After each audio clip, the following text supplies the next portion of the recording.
শ্রমিকদের যে ধর্মঘট এটি রাতে দ্বিতীয় দিন চলছে। আপনারা দেখতে পাচ্ছেন যে আমি যখন অবস্থান করছি আমাদের ছয় উপজেলার যে কৃষি উদ্যোক্তর কৃষি উদ্যোক্তরে আপনাদের সবাইকে যুক্ত হয়েছি।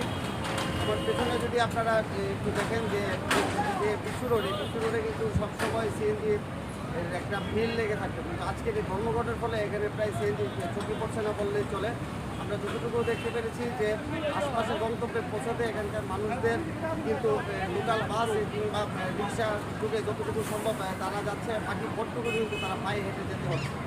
আমরা জনসাধারণের সাথে কথা বলেছি এবং যতটুকু জানতে পেরেছি যে যারা পার্শ্ববর্তী বিভিন্ন জায়গায় যাতায়াতের জন্য ওনারা কিন্তু একটা দুর্ভোগ পোহাতে হচ্ছে। তবে গতকাল থেকেই কিন্তু যে ব্রাহ্মণবাড়িয়া সিএনজি এবং সিএনজি মালিক এবং শ্রমিকদের যে সংগঠন সেই ব্রাহ্মণবাড়িয়ার জেলা নেতৃবৃন্দ কিন্তু ধর্মঘটে ডাক দিয়েছে। সেই ধর্মঘট আমরা এখন পর্যন্ত যতটুকু দেখেছি ধর্মঘট চলমান রয়েছে। তবে বিষয়ে আপনাদেরকে বলে রাখছি যে গতকালের তুলনায় আজকে ধর্মঘটের চিত্র কিছুটা ভিন্ন। আমরা যতটুকু দেখেছি যে গতকালকে বিভিন্ন রিক্সা এবং